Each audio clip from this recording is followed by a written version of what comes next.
제가 믿는 믿음은 우리 주님은 어제나 오늘이나 동일하신 분이세요. 주님은 코로나에 관계없이 역사하실 수 있는 분이십니다. 주님은 역사상 한 번도 실패한 적이 없는 분이세요. 하나님의 섭리 가운데 있습니다. 우리 주님을 신뢰하십시다. 특별히 골방에 계신 분, 오늘 찬양처럼 주 여기 계시니 우리가 함께 모여서 컨퍼런스를 진행할 수 없지만 우리 주님은 골방 가운데 역사하시는 분이세요. 시간과 공간을 초월해서 당신이 있는 그곳에 주님이 침투하실 것입니다. 주님이 엄습하실 것입니다. 그 누구도 저항할 수 없도록 주님이 엄습하실 것입니다.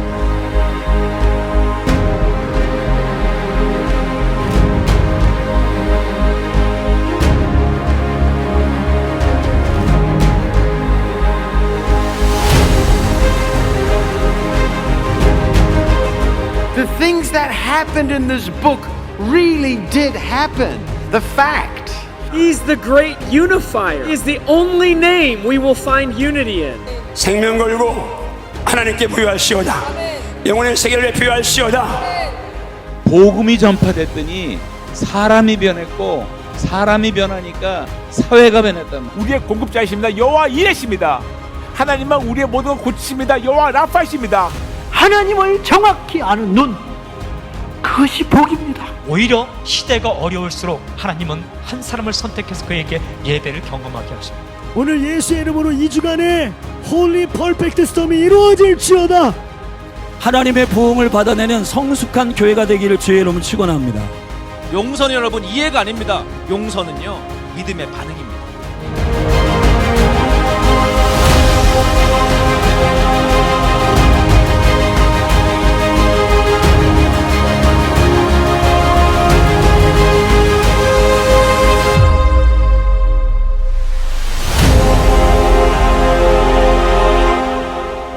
기도하겠습니다. 하나님, 우리가 하나님 이 어두운 시대 가운데 주님의 생명의 말씀 듣기 위해서 이 자리 가운데 나왔습니다. 하나님, 정말 이 시대를 돌파할 수 있는, 뚫어내고 주의 역사를 넉넉히 감당할 수 있는 주님의 생명의 말씀 우리 모두에게 부어주십시오. 성령께서 정말 어느 곳에 있든지 함께 예배하는 모든 각분 위에 강력하게 역사해 주시기를 기도합니다. 감사드리며 예수 그리스도의 이름으로 기도했습니다. 아멘. 네, 우리 옆에 계신 분들에게 한번 인사했으면 좋겠습니다. 하나님께서 우리와 함께 하십니다. 네, 우리 한 번 더 고백하겠습니다. 하나님께서 우리를 사랑하십니다. 네, 코로나는 정말 우리에게 축복입니다. 아멘. 네, 많은 분들이 그런 말씀을 하세요. 우리가 사역을 할 수 없다 코로나로. 그렇지 않습니다. 왜냐하면 하나님께서 우리를 부르신 그 부르심은 하나님, 우리의 사역의 본질은 하나님께 대한 사역입니다. 우리의 사역의 첫 번째는 하나님께 대한 사역, 하나님을 섬기라고 하나님께서 우리를 불러주셨습니다. 그러니까 코로나로 인해서 우리가 사역을 할 수 없다라는 것은 잘못된 말이죠. 코로나 때문에 오히려 우리가 더 사역을 할 수 있습니다. 다른 것에 빼앗겼던 마음, 우리가 본질로 돌아가서 하나님을 섬기라고 주님께서 우리를 불러주셨기 때문에 우리가 오히려 하나님을 섬길 수 있습니다. 하나님을 예배할 수 있습니다. 아멘. 이것이 우리의 사역의 본질인 줄로 믿습니다. 어느 곳에 있든지 내가 홀로 있다 할지라도 그곳에서 우리를 부르신 그 하나님 앞에 나아가서 하나님을 섬기는 이 본질의 사역이 오히려 이 코로나로 인해서 우리 가운데 회복될 줄로 믿습니다. doing이 아니라 being입니다. 너희가 내 안에 거하라. 그러면 많은 열매를 맺을 것이다. 사역은 주님께서 하시는 것입니다. 그래서 이 코로나는 이 마지막 시대 우리 한국교회와 세계교회를 향한 저는 하나님의 작전 타임이라고 믿습니다. 제가 어렸을 때 탁구 선수를 했습니다. 막 시합을 하다가 중요한 건 분위기입니다. 이제 분위기가 밀리고 상황이 안 좋으면 감독이, 코치가 작전 타임을 딱 부르는 거죠. 물도 주고 잘하고 있어 격려도 하고 쉬기도 하고. 근데 더 중요한 거는 이 분위기를 뒤집고 결국에 승리할 수 있는 코치의 그 작전, 전략을 듣는 겁니다. 그리고 그 전략대로 가서 순종해서 결국은 분위기를 바꾸고 승리하게 되는 겁니다. 이 마지막 시대에 하나님께서 우리가 잠깐 하나님 앞에 멈추어 서서 이 코로나로 하나님 앞에 나아가서 이 본질적인 사역이 회복되고 정말 이 마지막 시대를 감당할 수 있는 하나님의 말씀, 전략 우리에게 부어주시기 위해서 이 코로나를 통해 하나님이 작전 타임을 부르신 겁니다. 그래서 우리가 하나님의 말씀 듣고 하나님의 음성 듣고 하나님께서 반드시 분위기를 역전하여 주실 것입니다. 상황을 반전시켜 주실 것입니다. 그리고 이 마지막 시대를 저희가 우리 한국교회가 세계교회가 넉넉히 이기고 마침내 주의 역사를 완성하게 될 줄로 믿습니다. 네, 하나님께서 그렇게 우리 가운데 놀라운 은혜를 부어주실 줄로 믿습니다. 네, 제 소개를 좀 하면요. 저는 김영화 선교사지만 제 본명은 본명이 아니죠. 선교사명은 김마라나타 선교사입니다. 네, 여러분 마라나타의 뜻이 뭐죠? 네, 아멘 주 예수여 어서 오시옵소서. 우리 성경의 마지막 계시록 성경을 마감하시면서 주님께서 우리 가운데 주시는 약속의 말씀입니다. 내가 속히 오리라. 내가 속히 오리라. 내가 속히 오리라. 신랑 되신 주님께서 계속해서 말씀하십니다. 내가 속히 오리라. 내가 속히 오리라. 그렇다면 그 신부된 교회의 고백이 무엇이어야겠습니까? 아멘 주 예수여 어서 오시옵소서. 마라나타. 저의 선교사 명이 김마라나타. 저희 아내 이름은 그럼 뭐겠습니까? 마라나타? 아멘입니다. 네, 마라나타의 짝은 아멘입니다. 우리 옆에 계신 분들에게 한번 고백하겠습니다. 한 분이 마라나타 해주시면 다른 한 분이 아멘으로 화답해 주십시오. 자, 한번 하겠습니다. 마라나타. 아멘. 네. 제 간증을 좀 하고 싶습니다. 저는 모태신앙으로 태어났는데 사춘기 시절에 저희 동생이 한 명 있습니다. 다운 증후군 장애를 가진 동생이 있어요. 그래서 제가 사춘기 시절에 신앙을 떠났습니다. 이런 하나님, 불공평하신 하나님, 저는 믿을 수 없다. 혹시 살아계신다 해도 믿지 않을 거다. 그리고 세상에 다른 진리를 찾아 열심히 몸부림쳤습니다. 할 수 있는 모든 것을 해봤어요. 근데 세상 어디에도 다른 진리가 없었습니다. 너무 공허했어요. 그래서 매일같이 이 청년의 시절에 술을 마시고 또 마시고 왜 술로 그 공허함을 채우기 위해 몸부림을 쳤습니다. 근데 그 공허함이 절대로 채워지지 않습니다. 인생 소망 없는 벼랑 끝에 서 있을 때 술자리에서 예수님을 만났습니다. 어떤 친구가 와서 자기의 신앙 고백을 저에게 했습니다. 나는 예수님을 믿는다. 술을 먹지 않아도 나는 너무 행복하다. 예수님 때문에. 그 순간 어디에서도 해결되지 않았던 이 공허한 마음에 따뜻한 무언가가 채워지기 시작했습니다. 눈에 보이는 건 아니었는데 와, 이건 빛이다. 내가 이 빛을 잡지 못하면 내 인생 소망이 없다. 그 빛을 잡기 위해서 제가 그 친구를 따라 교회를 나갔습니다. 그리고 매일 기도했어요. 하나님 정말 살아계시면 저를 만나 주십시오. 정말 주님을 만나야 제 인생 소망이 있겠습니다. 목숨 걸고 기도했습니다. 근데 정말 주님께서 저를 찾아오셔서 저를 만나 주셨습니다. 그리고 제 인생이 완전히 바뀌었어요. 여러분, 우리 마음 가운데, 우리 인생 가운데 몸부림쳐도 해결되지 않는 외로움이 있습니다. 공허함이 있습니다. 세상의 어떤 것으로, 돈으로, 성공으로, 명예로, 인기로, 인정으로, 어떤 성적인 것으로, 술로, 게임으로 몸부림쳐도 채워지지 않는 이 공허한 우리 가운데 있습니다. 제가 어느 교회를 갔는데요, 너무 유명한 어떤 배우, 여자 배우를 만났습니다. 너무 아름답고 아주 유명하신 분이셨어요. 예배 끝나고 같이 밥을 먹는데 그냥 어떻게 예수님을 만나셨어요? 물어보셨어요. 그래서 제가 똑같은 간증을 했습니다. 그래서 제가 너무 공허해서 공허라는 단어를 딱 던지고 밥을 먹고 있는데 갑자기 이분이 앞에서 막 울기 시작하시는 겁니다. 너무 아름답고 너무 유명하신 그분이 공허라는 이 단어 한마디에 막 펑펑 우시는 거예요. 아무리 유명해지고 여러분 아무리 사람들의 인정을 받아도 해결되지 않는 이 공허함, 이 자리는요, 바로 하나님의 자리입니다. 흙으로 사람을 만드시고 성령을 부어주셔서 성령으로 말미암아 우리가 살아있는 존재가 되고 하나님과 교제할 수 있는 존재가 된 이 자리는 바로 하나님의 자리입니다. 여러분 절대로 속지 마십시오. 우리 청년의 때에 세상 여러분 어느 곳에 가서 아무 몸부림쳐고 그 공허함을 채우기 위해 찾고 찾아봐도 절대로 채울 길이 없습니다. 오늘 결단하시고 다시 주님 앞에 돌아오셔서 이 청년의 때에 정말 우리가 다 예수 그리스도 그분을 만나시고 이 공허함, 이 외로움 완전히 해결할 수 있기를 바랍니다. 그리고 제가 예수님 만나고 너무 행복했어요. 근데 어느 순간 또 다른 공허함이 제 안에 찾아왔어요. 뭐지? 내가 예수님 만나서 너무 좋은데 또 다른 공허함이 찾아오고 신앙이 흔들립니다. 내가 예수님 너무 사랑하는데 도대체 무엇을 위해 어떻게 살아야 될지에 대한 이 비전, 꿈이 없으니까 또 인생이 흔들립니다.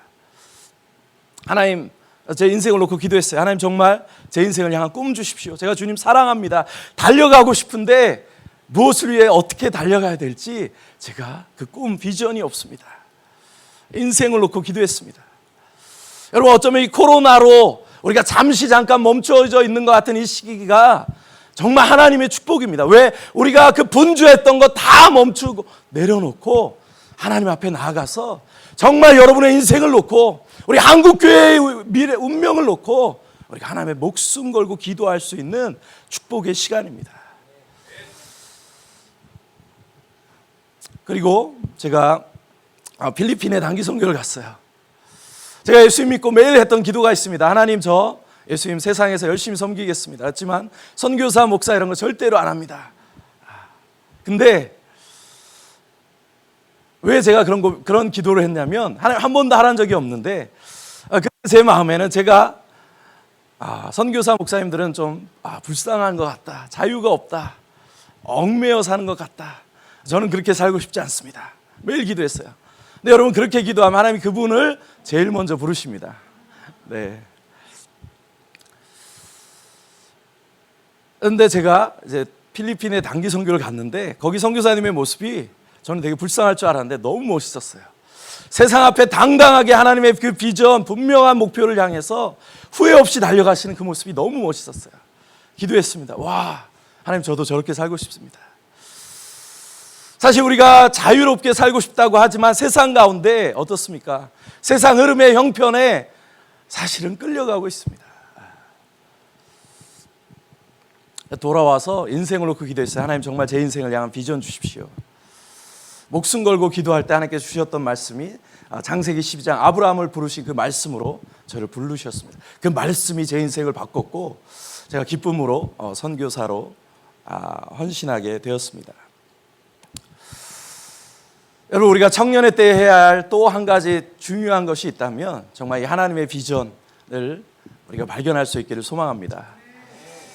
이 비전이 여러분 안에 말씀으로 또 오는 흔들리지 않는 비전이 여러분 중심의 삶 가운데 있어야 우리가 어떤 외부적 환경과 외부적 상황과 변화에 흔들리지 않고 그 비전을 향해서 달려갈 수 있는 그 힘이 그 비전 가운데서 나오는 것입니다.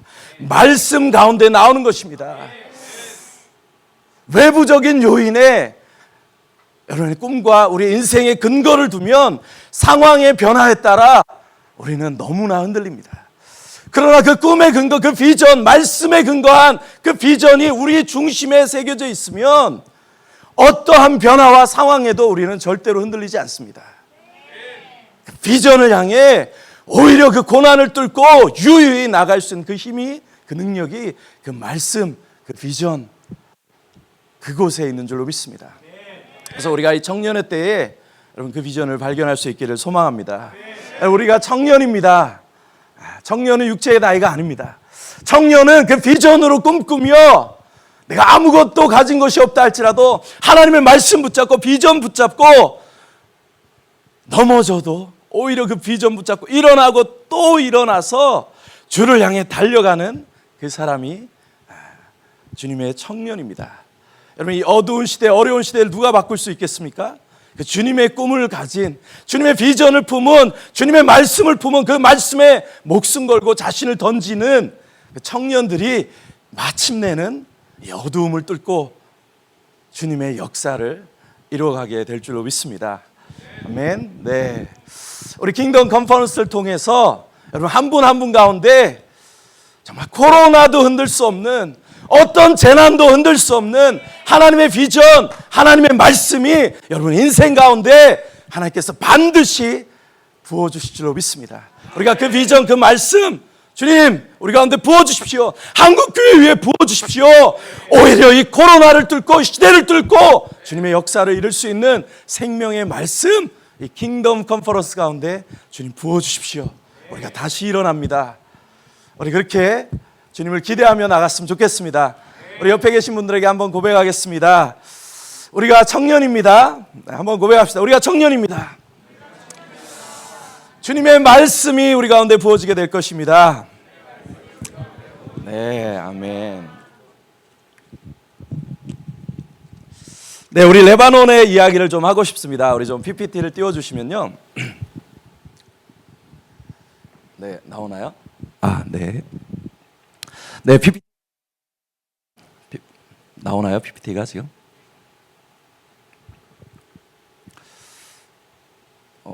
네. 네, 저희 가족입니다. 저희 아이들이 4명이 있고요. 네, 부인은 1명입니다. 네, 당황스러우시죠? 우리 아랍에서는 소개를 해줘야 됩니다. 나는 부인이 1명이다. 네. 우리 첫째는 한국에서 태어났고, 둘째는 메이드 인 조르단, 네, 셋째는 이라크, 넷째는 레바논산입니다. 그래서 네, 저희가 선교지를 옮길 때마다 하나님께서 1명씩 주셨어요. 그래서 지금 하나님 더 이상 레바논에서 다른 선교지로 저희가 옮기지 않게 해주십시오 기도하고 있습니다. 네. 저희가 중동에서 14년, 15년, 사실 제가 사역을 시작한 건 2003년부터 2001년부터 사실 선교 사역을 시작했고, 장기로 나가 사역을 한 거는 지금 한 14년째 중동에서 요르단, 이라크, 레바논에서 사역을 하고 있습니다. 우리 한 번 더 넘겨주시면요. 우리 레바논은 제가 넘기면 되는 거죠. 네. 여러분 잘 아시는 땅입니다. 성경의 배경이 되고, 또 지금 베이루트 폭발로 인해서 시끄러운 아주 나라입니다. 자, 수도는 베이루트고요. 저희가 사역하고 있는 지역은 자흘레라는 지역입니다. 네, 포인트가 이 자흘레라는 시리아 국경에서 저희들이 사역을 하고 있습니다. 네, 넘어가도록 하겠습니다.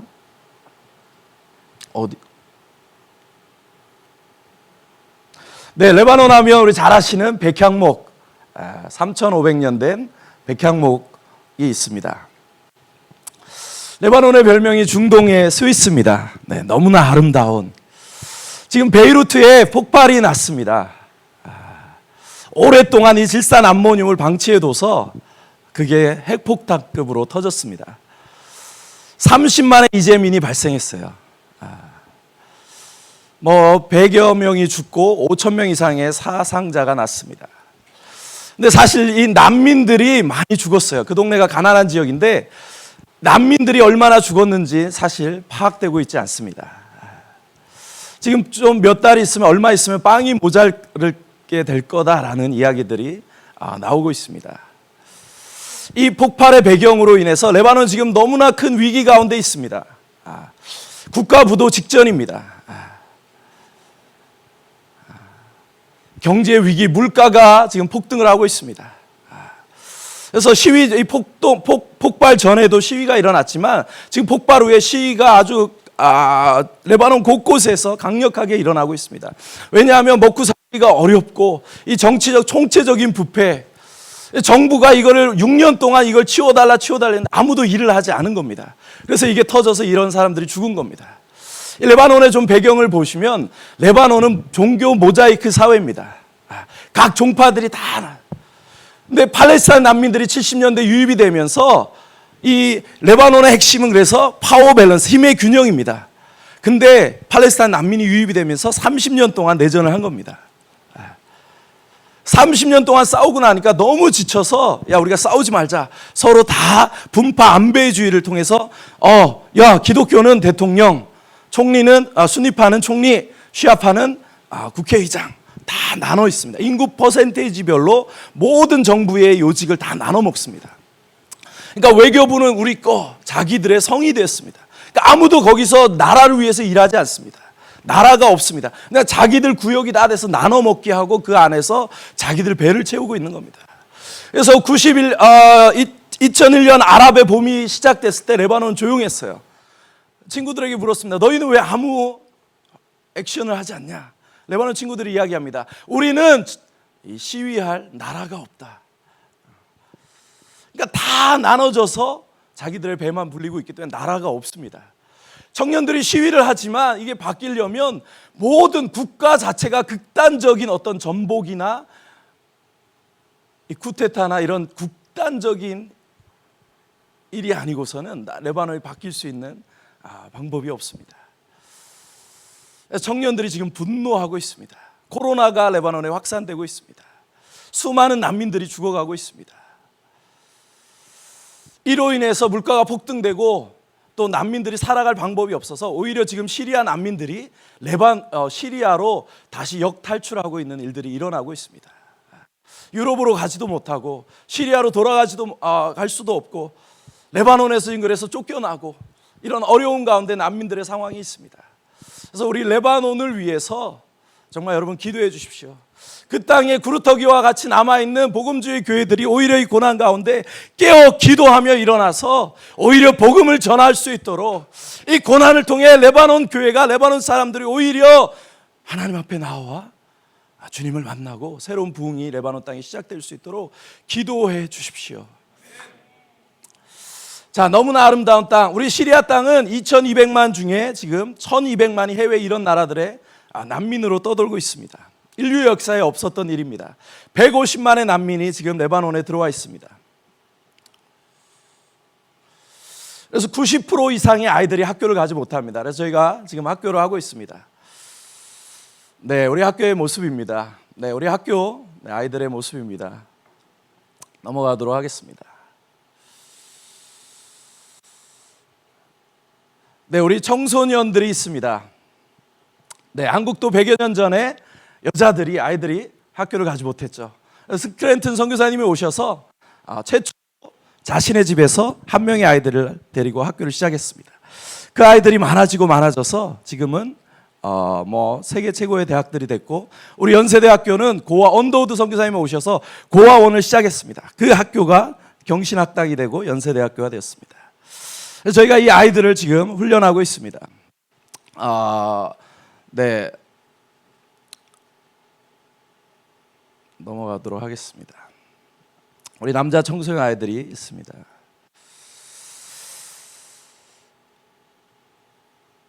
이 아이들이 지금 저희 교회의 영적인 리더들입니다. 10대 아이들입니다.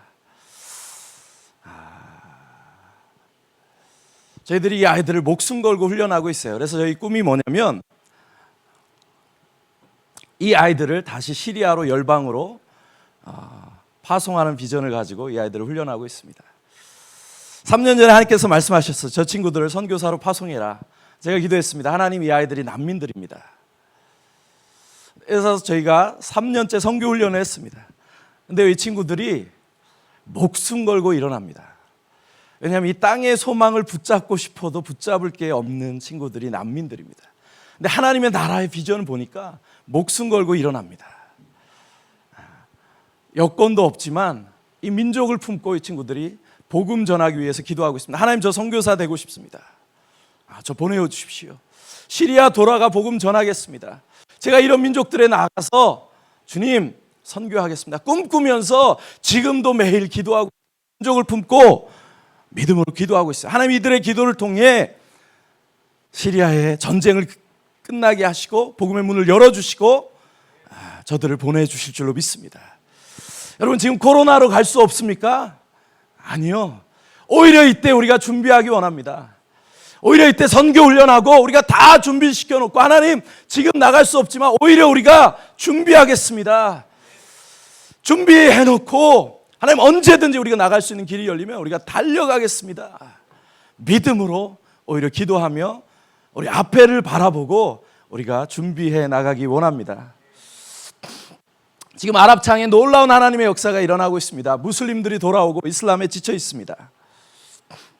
네, 아이들이 교회로 모여들고 있습니다.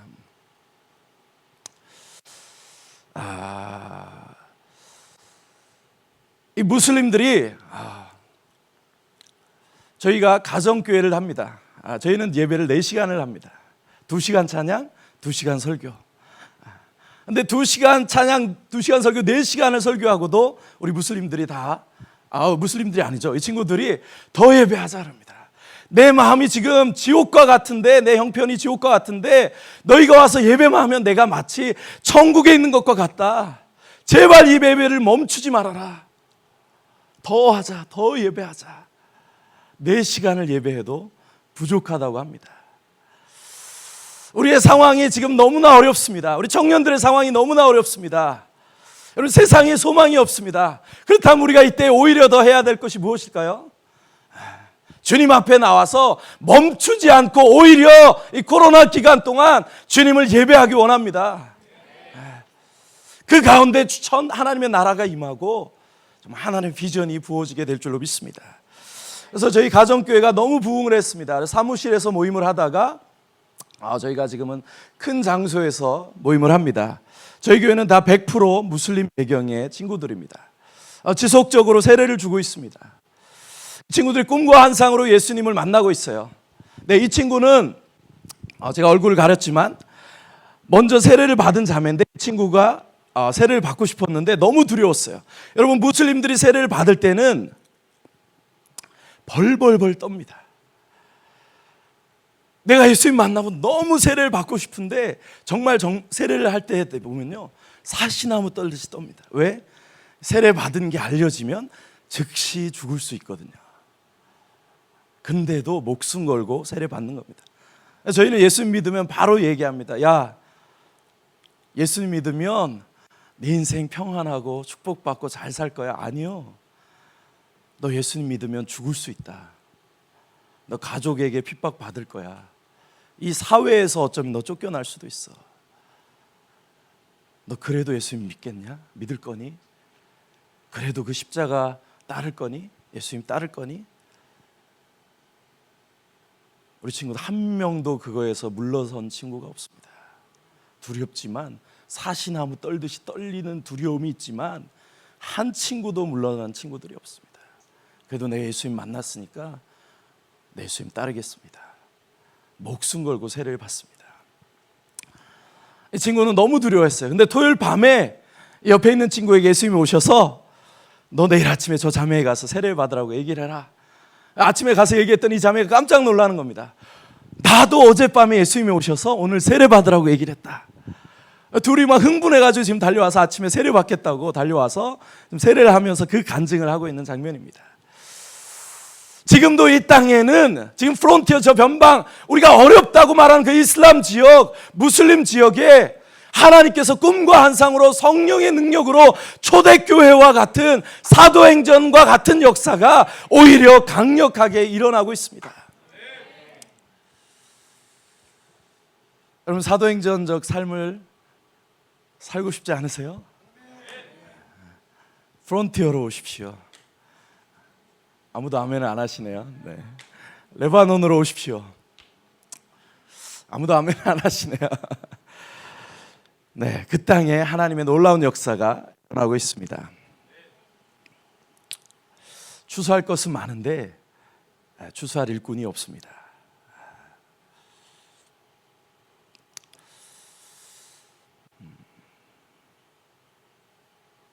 넘어가도록 하겠습니다.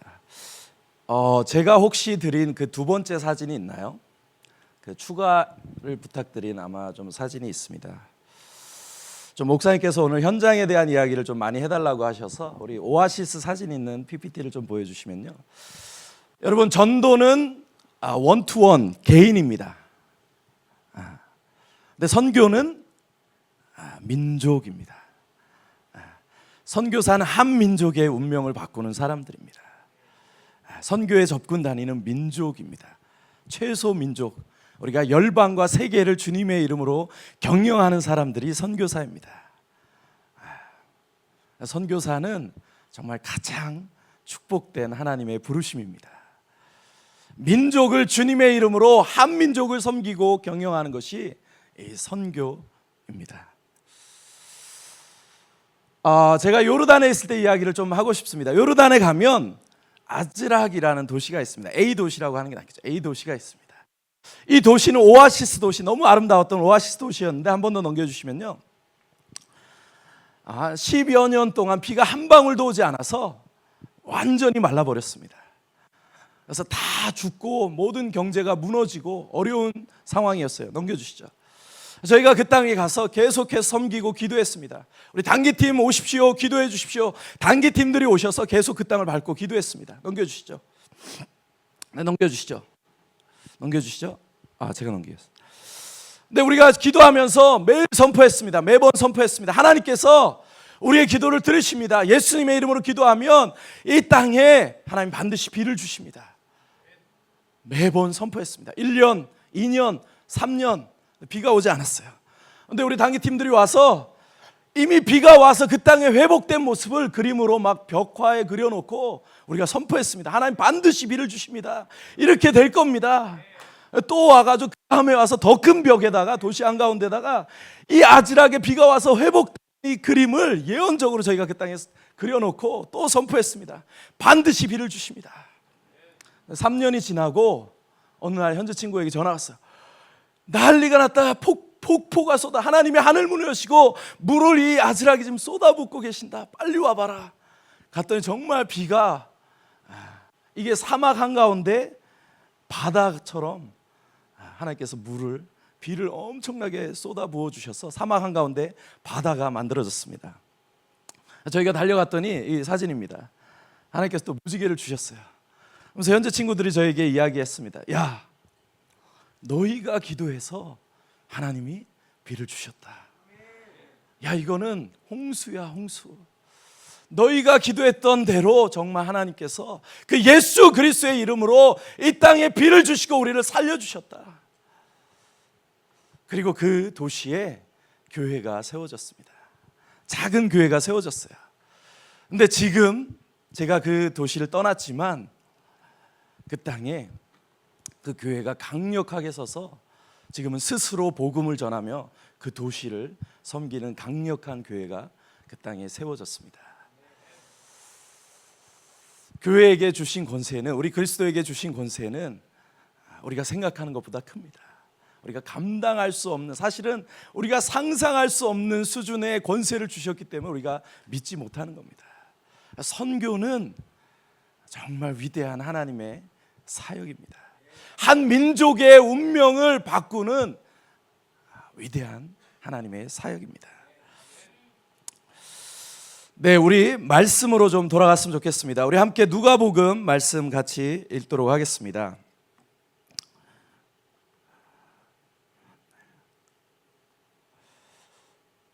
혹시 좀 띄워주시면요.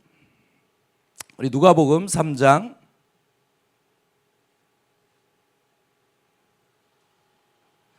같이 한번 읽겠습니다. 저와 함께 교독하겠습니다. 제가 먼저 읽겠습니다. 디베르 황제가 통치한 지 15해 곧 본디오 빌라도가 유대의 총독으로, 헤롯이 갈릴리의 분봉왕으로, 그 동생 빌립이 이두레와 드라고니 지방의 분봉왕으로, 루사니아가 아빌레네의 분봉왕으로,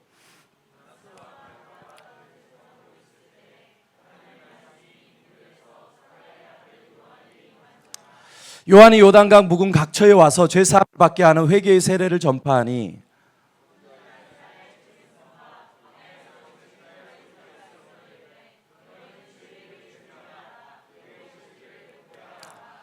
모든 골짜기가 메워지고 모든 산과 작은 산이 낮아지고 굽은 것이 곧아지고 험한 길이 평탄해질 것이요 모든 육체가 하나님의 구원하심을 보리라 함과 같으니라. 아멘. 네, 세례 요한은 우리 하나님의 말씀이 사라졌던 그 어두운 시대 가운데 나타나서 주님의 오실 길을 예비했던 위대한 선지자였습니다. 어쩌면 이 시기와 참 비슷한 시기인 것 같습니다. 참 너무나 어둡고 우리가 어디로 가야 할지 알지 못하는 이 어둠과 같은 시대에 세례 요한은 광야로 나갔습니다.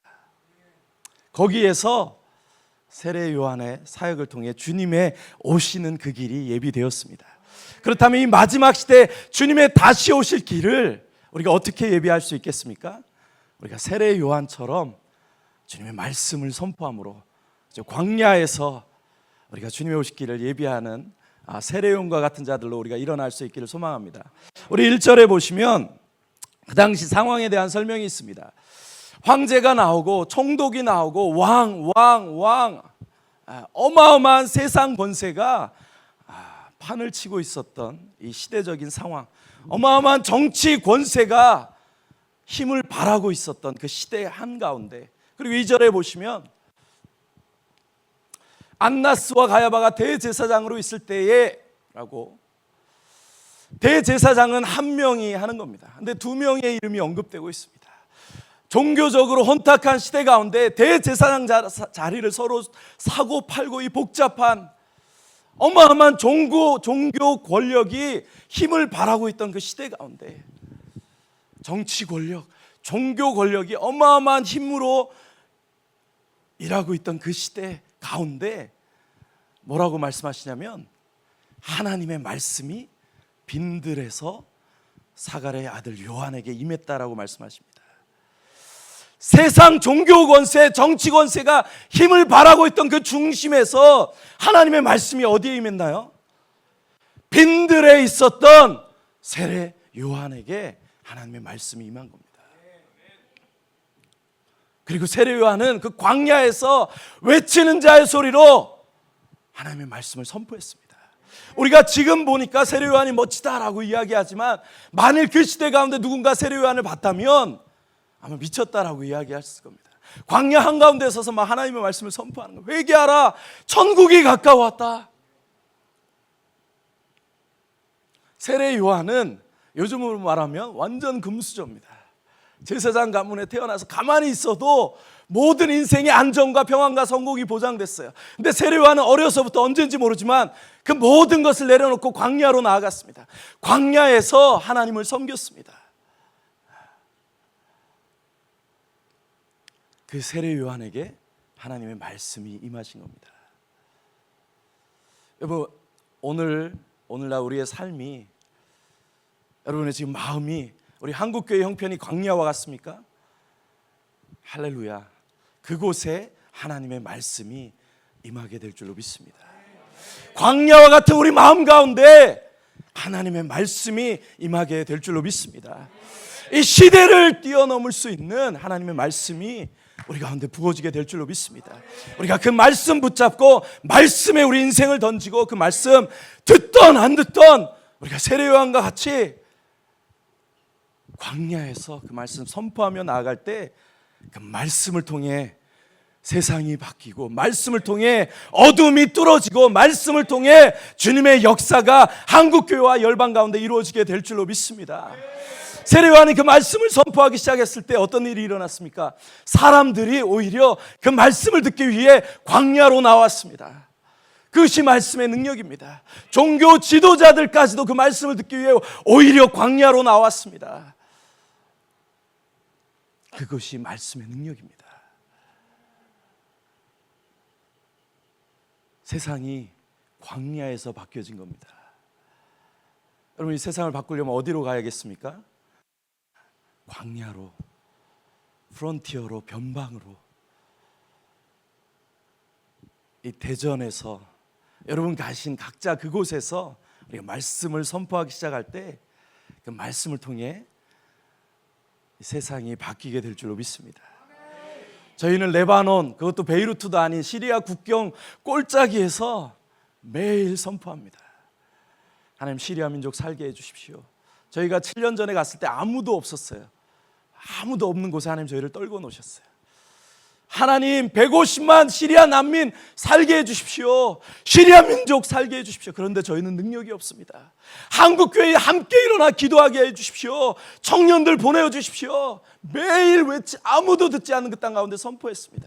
지금 7년이 지나고요. 많은 선교사님들 들어오시고 한국에서, 중국에서, 홍콩에서, 싱가포르에서, 영국에서, 캐나다에서, 호주에서 전 세계에서 하나님께서 막 단기팀들을 보내주셔서 이 난민들을 섬기게 하고 계십니다.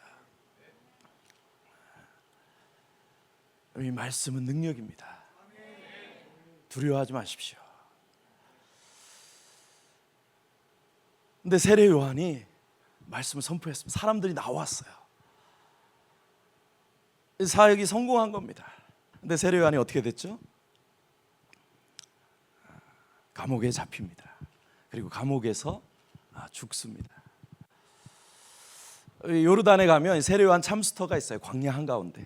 너무나 초라한 성입니다. 요 정도 되는 크기의 지하 감옥이 지금도 있습니다. 제가 힘들 때마다 그곳에 가서 세례 요한을 묵상합니다. 어떻게 그 위대한 세례 요한이 이 광야 한가운데 이 초라한 지하 감옥에서 그 한 여인, 한 여자아이 소원을 위해서 그렇게 초라하게 죽어갈 수 있었을까? 많은 사람들이 말씀을 듣기 위해 광야로 나왔으면 그곳이 오히려 세를 이루고 어떤 강력한 힘을 통해서 뭔가 더 대단한 일을 할 수 있지 않았을까? 아니요. 근데 그곳에서 세례 요한은 죽어갔어요. 근데 하나님은 그 세례 요한이 이 땅에서 가장 큰 자, 위대하다라고 성경은 말하고 계십니다. 우리가 말하는 위대함과 성경이 말하는 위대함은 어쩌면 너무나 다릅니다. 여러분, 세상이 말하는 위대함과 성경이 말씀하시는 위대함은 완전히 다른 것입니다. 세례 요한은요, 이 땅에서 천국의 삶을 살았습니다. 모든 영광 내려놓고 이미 천국의 삶을 살고 있었습니다. 그 죽음 앞에 세례 요한이 주저했을까요? 아니요. 조금의 주저함도 없었다고 믿습니다.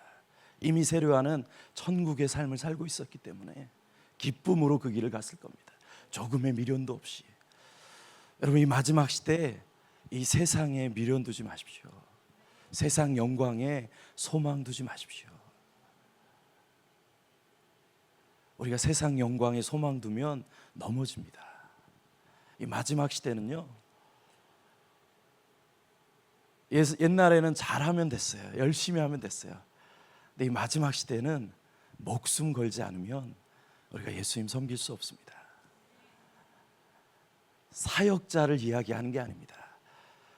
모든 그리스도인들이, 교회가 목숨, 이 말씀에 주님을 섬기는 것에, 주님을 예배하는 것에 목숨 걸지 않으면 주님을 따를 수 없는 시대가 됐어요. 여러분, 세상에서 인싸되고 싶으세요? 인싸되기를 포기하십시오. 이 땅에서 20년 30년 아싸 되시고 영원한 하나님 나라에서 우리가 인싸되기를 소망합니다. 세례 요한은 기쁨으로 그 길을 갔어요. 왜? 그는 이 땅에서 이미 천국의 삶을 살았기 때문에. 여러분, 내가 죽으면 천국 간다? 아니요. 여러분, 오늘 천국의 삶을 여러분이 이 땅에서 살고 계시지 않으면 모르겠습니다. 하나님의 나라는 이미 우리 가운데 임하는 겁니다. 이 땅에서 천국의 삶을 우리가 살아가고 있는 것입니다. 여러분, 천국의 삶을 이 땅에서 살고 계세요? 왜 아무도 대답을 안 하시죠? 이 땅에서 하나님 나라가 시작되는 겁니다.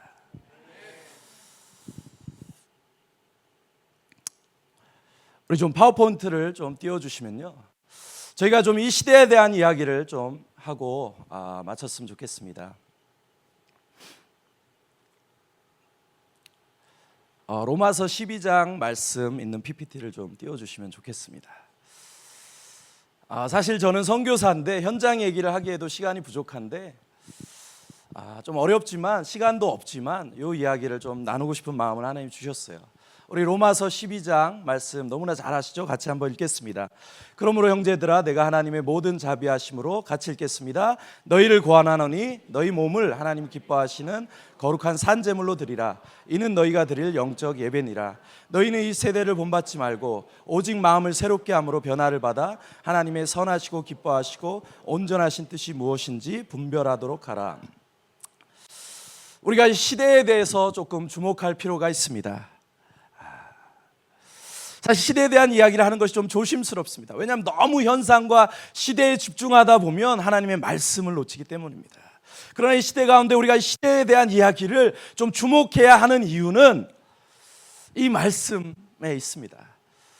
시대를 본받지 말아라. 이 영어로 뭐죠? Do not conform. conform이 뭐죠? con은 with입니다. 세상의 폼을 가지지 말아라. 여러분 안에 세상의 폼 갖지 말아라. 우리가 세상의 폼을 갖지 않기 위해서 세상의 폼이 이 시대가 말하는 것이 어떤 것인지를 분별할 필요가 있다는 것입니다. 그렇기 때문에 우리가 이 시대를 좀 주목해야 할 필요가 있습니다. 세상의 폼이 어떤 것이냐? 폼을 갖지 말아라. 트랜스폼. 오히려 하나님의 말씀으로 세상의 폼을 갖지 말고 여러분의 폼을 바꾸라는 겁니다. 여러분의 폼을 바꾸고 여러분만 바꿀 뿐 아니라 그 폼을 가지고 오히려 transform this world, 이 세상을 바꾸라는 겁니다. Renewing of your mind, 우리 마음을 새롭게 함으로. 그리고 오히려 선하시고 기뻐하시고 온전하신 하나님의 뜻을 분별하라. 그것을 위해 여러분의 몸을 산 제물로 드리라. 우리의 몸을 드리는 게 중요합니다. 우리의 삶을 살아있지만 죽은 자처럼 여기고 우리 자신의 삶 전체를 제물로 주를 위해 드리는 겁니다. 그게 우리가 드릴 영적 이 마지막 시대의 진짜 예배라는 겁니다. 여러분의 삶 전체를 주님의 뜻 가운데 드리라는 겁니다. 던지라는 겁니다.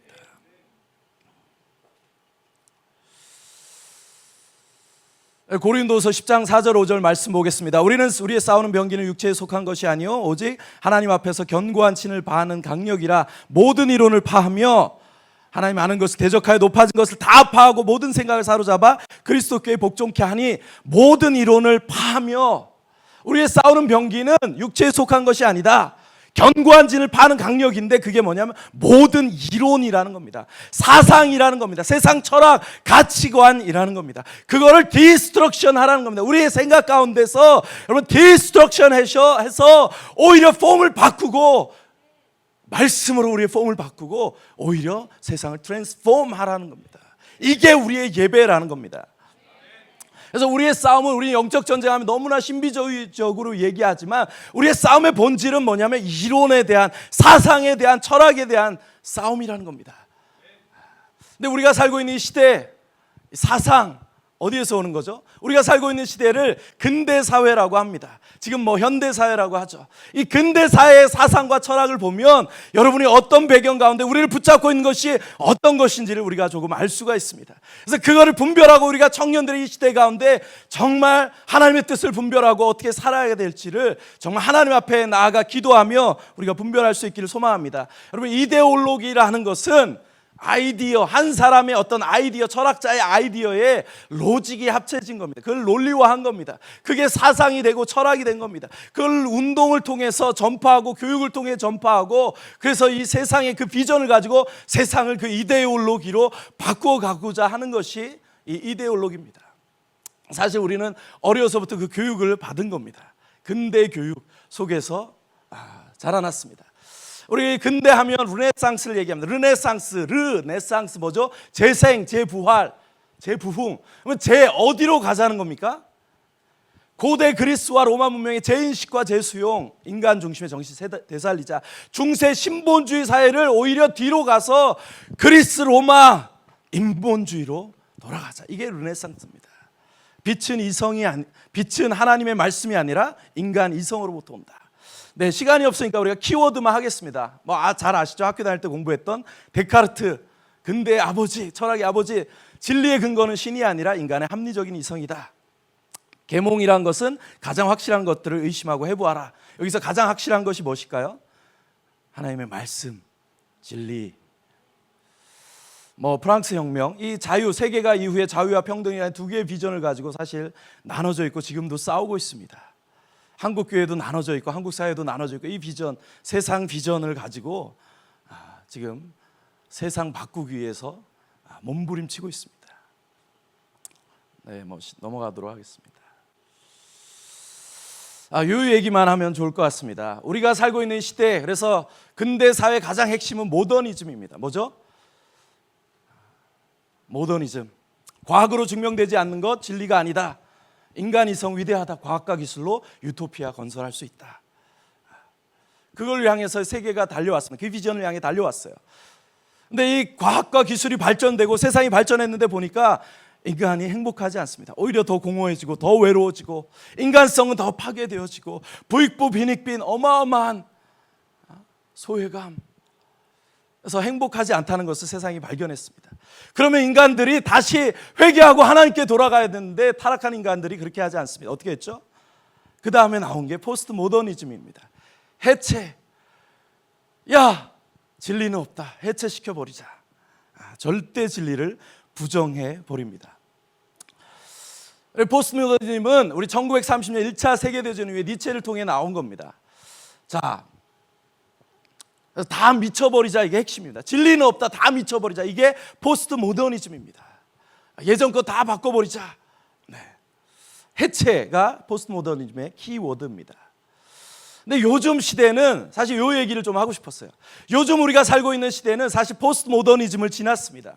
우리가 살고 있는 시대를 무엇이라고 하냐면 트랜스 모더니즘 시대라고 합니다. 이것도 사실 니체가 했던 그 철학의 주장입니다. 니체가 인간적인, 너무나 인간적이라는 책에서 가치 전도를 얘기했어요. Transvaluation of values. 밸류를 바꿔버리자. 신은 죽었다. 전에 있던 모든 도덕적 가치, 특히 기독적인 가치를 부정하고 아울러 지금까지 금지되었거나 경멸하고 저주받았던 모두를 긍정해라. 그래서 요즘에 키워드가 뭐죠?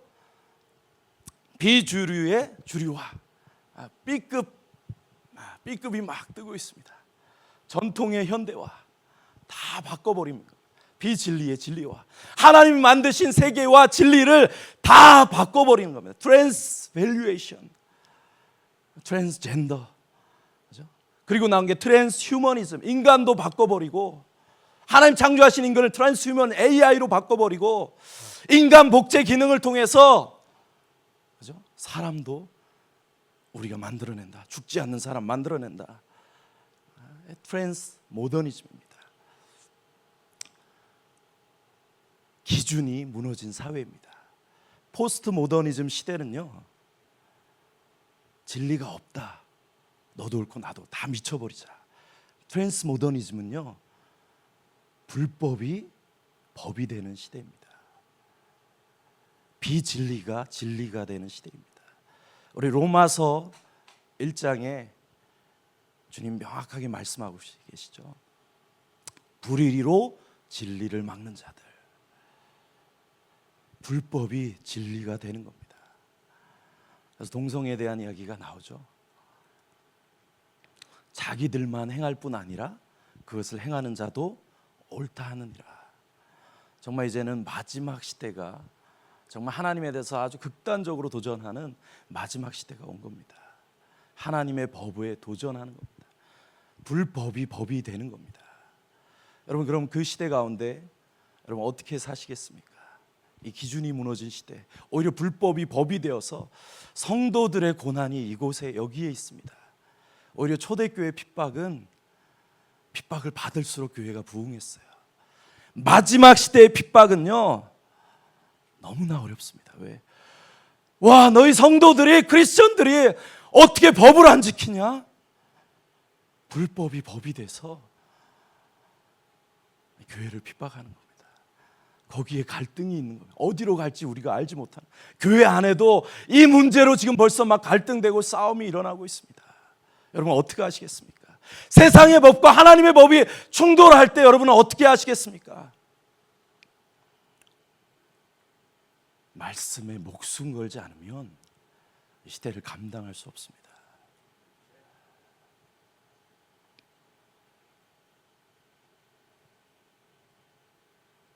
기준이 무너진 시대, 오히려 말씀의 기준, 여러분 삶 가운데 분명히 우리가 세우기를 소망합니다.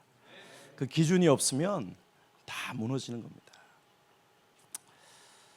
네, 뭐 넘어가도록 하겠습니다. 시간이 없어서.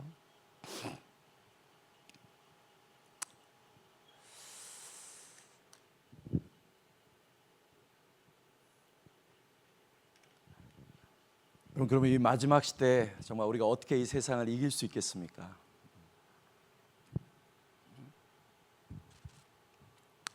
많은 분들이 물어보세요. 얘기하십니다. 한국교회 소망이 있습니까? 여러분, 한국교회 소망이 있습니까? 아멘. 사실 우리 이 질문을 하기 전에 여러분 안에 빛이 있습니까? 우리가 한국교회입니다. 우리가 한국교회예요. 한국교회에 빛이 있습니까? 아니요. 스스로에게 물어보셔야 돼요. 내 안에 빛이 있습니까? 주님, 여러분 한 분 한 분이 살아나면 한국교회가 살아나는 겁니다. 여러분 안에 그 빛을 밝히십시오. 그 말씀의 빛을 밝히십시오. 그리고 그 빛을 우리 옆에 있는 한 사람에게 우리가 전하기 원합니다. 오히려 코로나 가운데 우리가 코로나 이후를 준비하며 나가기를 소망합니다. 우리 한국교회 비판하지 마십시오. 한국교회 어렵지 않습니다. 그 비판으로 한국교회 절대로 바뀌지 않습니다. 진짜 리더십은요, 위기 가운데 자기를 던져 그 민족의 운명을 뚫고 나가는 그 사람이 진짜 리더입니다. 하나님이신 예수님, 인류가 죄로 인해 죽을 수밖에 없던 인류의 위기 앞에 우리를 비난하거나 정죄하지 않으셨어요. 말씀이신 그분이 육신이 되셔서 우리 가운데 오셨습니다. 그 말씀에 여러분의 인생을 던지십시오. 한국교회 위기 가운데 여러분의 인생을 던지십시오. 십자가 가운데 여러분의 인생을 던지십시오. 온 삶으로 우리가 이 위기를 돌파해 나가기 원합니다. 하나님이신 그분도 십자가로만 이 세계를 구원하기로 결정하셨다면 우리에게도 다른 방법이 없습니다. 우리의 비판으로 절대 한국교회 바뀌지 않습니다. 말씀이 육신이 되어서 말씀 붙잡고 여러분의 인생 거룩한 산재물로 시대 가운데, 민족 가운데, 한국교회 가운데 여러분 던지십시오. 그러면 한국교회 바뀝니다. 그게 진짜 리더입니다. 그 위기를 뚫어내고 주의 백성들을 끌고 가는 그 사람이 진짜 리더입니다. 그게 예수 그리스도의 리더십입니다. 그게 그리스도인들의 리더십입니다. 우리 청년들 불평하지 마세요. 시대 어렵다고 불평하지 마십시오. 우리가 다시 일어나기 원합니다. 우리 한국교회가 어렵습니다. 그렇기 때문에 우리 모든 세대가 함께 일어나기 원합니다. 여러분, 선교지도 너무나 어렵습니다. 저는 현장 선교사인데 제가 왜 한국에 와서 이렇게 막 다닐까요? 제가 현장에서 벌써 14년, 15년이 됐는데 지금도 막내입니다. 애기입니다, 애기. 제 이후에 젊은 선교사들이 나오지 않고 있어요. 선교사 절벽입니다. 한국교회가 2016년부로 선교사 증가율이 제로 상태, 다시 줄어들고 있어요. 10년 안에 대부분의 우리 메이저 교단의 선교사님들이 많게는 90%에서 70%, 80% 은퇴하십니다. 근데 이 10년 안에 새로운 청년 선교사들이 현장을 나가지 않으면 한국교회 선교는 여기서 무너지는 겁니다. 저는 현장 선교사인데요, 저희는 현장에서 매일 한국교회를 위해서 예배합니다. 민족의 가슴마다 피 묻은 그리스도를 심어 주의 청년들이 예수의 옷을 입고 한 손에 복음 들고 한 손에 사랑 들고 온 땅 구석구석 주님 나가게 하십시오. 한국교회 청년들 일어나게 해 주십시오. 왜냐하면요, 한국교회가 무너지면 선교사, 한국 선교사가 없기 때문에, 우리는 한국 선교사이기 때문에 애 끓는 마음으로 현장에서도 매일 한국교회를 위해서 기도합니다. 한국교회 선교 유업 우리 여러분이 다시 이어가셔야 됩니다. 절대로 여기에서 멈출 수 없습니다. 우리 어르신들 정말 이 위기 가운데 다시 한번 일어나 주십시오. 다시 한번 기도해 주십시오. 우리 어르신들은 한국교회 위기 가운데 자신을 던져서 말씀으로 기도로 한국교회를 일으키신 분들이세요. 여러분 절대 비난하지 마세요. 조금 어르신들이 잘못한 게 조금 부족하신 부분이 있습니까? 비난하지 마십시오. 그분들은 그분들 시대에, 그 어두운 시대에 인생을 던지고 말씀 가운데 목숨 걸어 한국교회 일으키신 분들이십니다. 비난하지 마십시오. 혹시 부족한 부분이 있다면 이제 우리 차례입니다. 이제 우리가 그 부족한 부분 온몸으로 감당하고 우리를 던져서 그 부족한 것 우리가 한국교회 가운데 온전케 하기를 원합니다. 한국교회가 어쩌고 저쩌고 절하십시오. 그런 교회를 세우시면 됩니다. 여러분의 말이 아니라 삶으로 한국교회가 바뀔 수 있습니다. 우리 어르신들 다음 세대를 위해서 기도해 주십시오. 정말 한국교회 모든 에너지와 자원을 다음 세대에 쏟아 부어 주셔야 한국교회 살아날 수 있습니다. 우리 청년들 어리지 않습니다. 청년들 부족하지 않습니다. 우리 청년들 일어날 수 있습니다. 우리 선배님들, 우리 청년들 가운데 정말 우리 리더십을 어떻게 보면 이양해 주고 우리 다음 세대를 세워주고 정말 저들이 일어날 수 있도록 우리 한국교회 모든 에너지와 자원 우리가 쏟아 부어주기를 원합니다. 제가 40대인데 제가 어디 가면 지금도 애기입니다. 한국교회에서, 선교계에서도.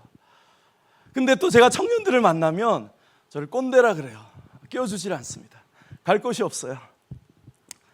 그렇기 때문에 저희가 피스메이커 역할을 할 수 있다고 믿습니다.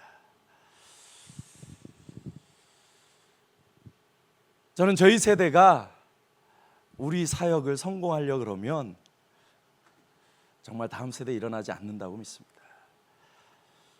정말 우리 세대가 다음 세대에 일어나는 것으로 내 사역이 망할지라도 주님 정말 다음 세대 한국교회 일어나야겠습니다. 내 사역 망해도 좋습니다.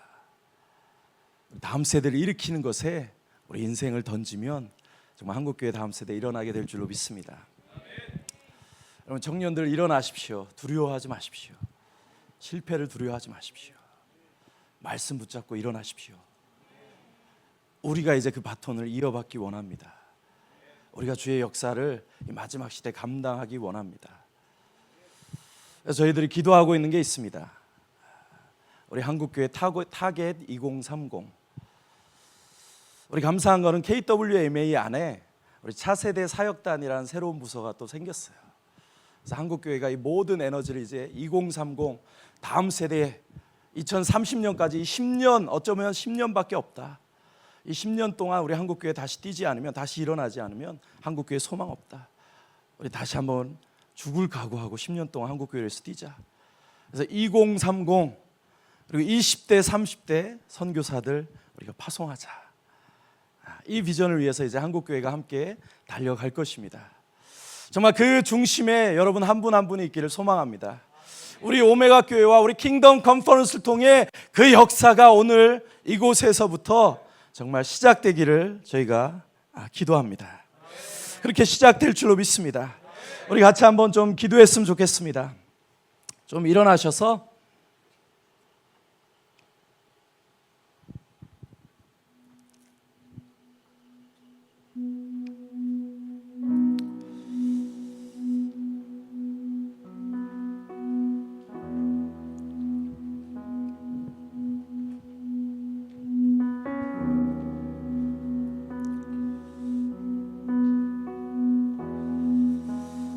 자, 우리 한번 기도하실 때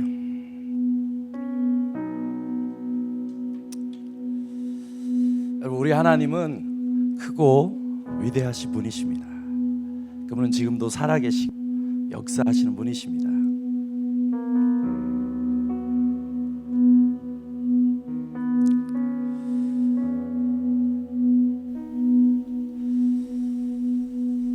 이 마지막 시대에 우리 한국교회가, 세계교회가 너무나 어렵습니다.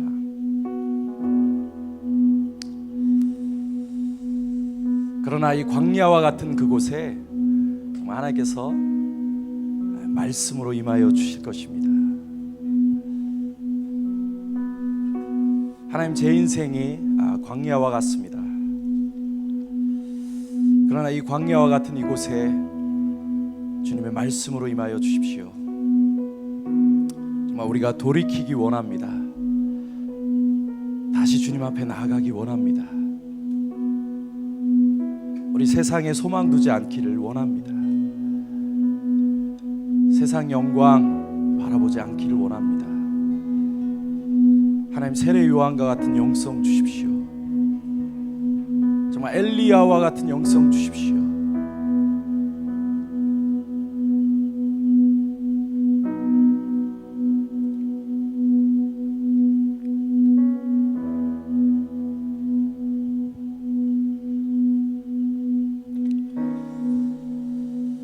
우리 청년들 일어나게 하여 주십시오. 하나님, 마지막 시대를 감당하는 우리 거룩한 청년들 한국교회 가운데 일어나게 하여 주십시오. 정말 우리가 온전히 돌이키기 원합니다.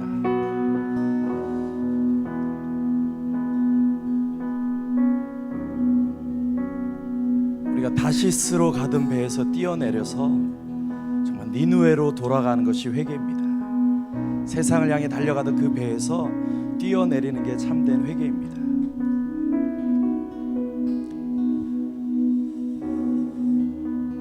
하나님, 우리가 세상 영광 내려놓고 정말 이 마지막 시대 벼랑 끝에 서기 원합니다.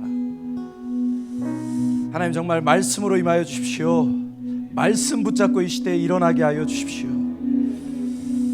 그 말씀을 외치는 자의 소리로 선포하며 하나님, 주님이 오시길 예비하는 하나님 거룩한 사역자로 우리가 일어나게 하여 주십시오. 광야에 외치는 자의 소리가 되게 하여 주십시오. 하나님, 민족의 운명을 바꾸는 거룩한 선교사들 우리 한국교회 가운데 일어나게 하여 주십시오. 하나님, 그렇게 제 인생을 사용하여 주십시오.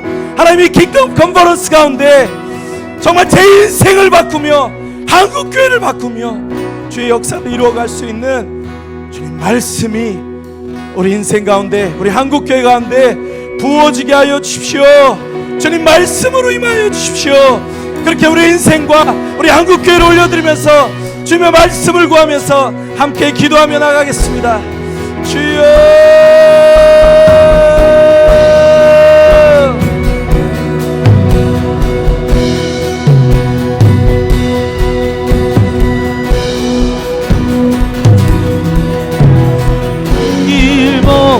소리 높여 예수 승리하셨네.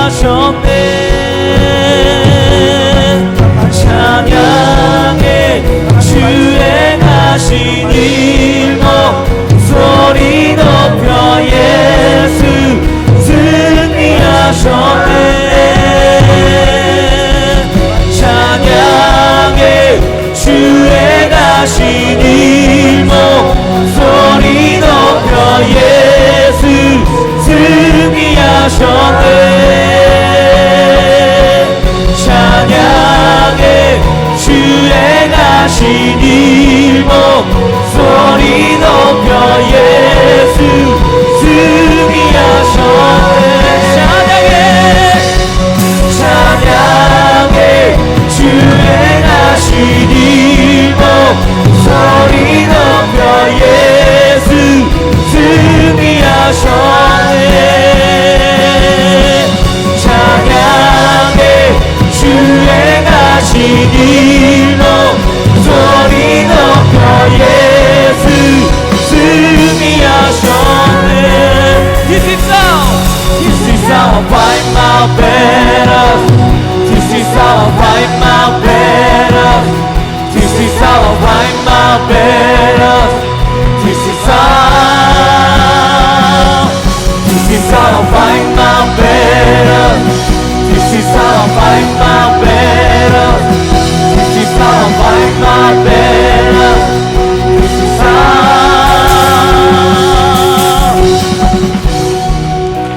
우리 한 번 더 마지막으로 기도했으면 좋겠습니다. 우리 한 번 더 기도하실 때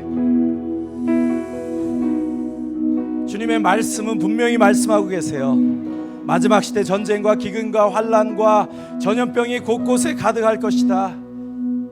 그러나 이게 끝이 아니고 재난의 시작이다. 주님 우리에게 분명히 밝혀주셨습니다. 우리가 집중하는 것은 이 재난이 아닙니다. 전쟁과 난리가 아닙니다. 전염병이 아닙니다.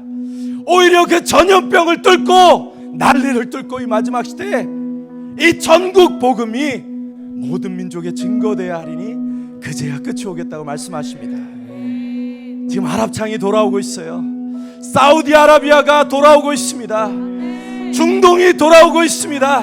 복음의 역사가 정말 너무나 가까워지고 있습니다. 하나님, 우리가 이 복음의 역사에 주목합니다.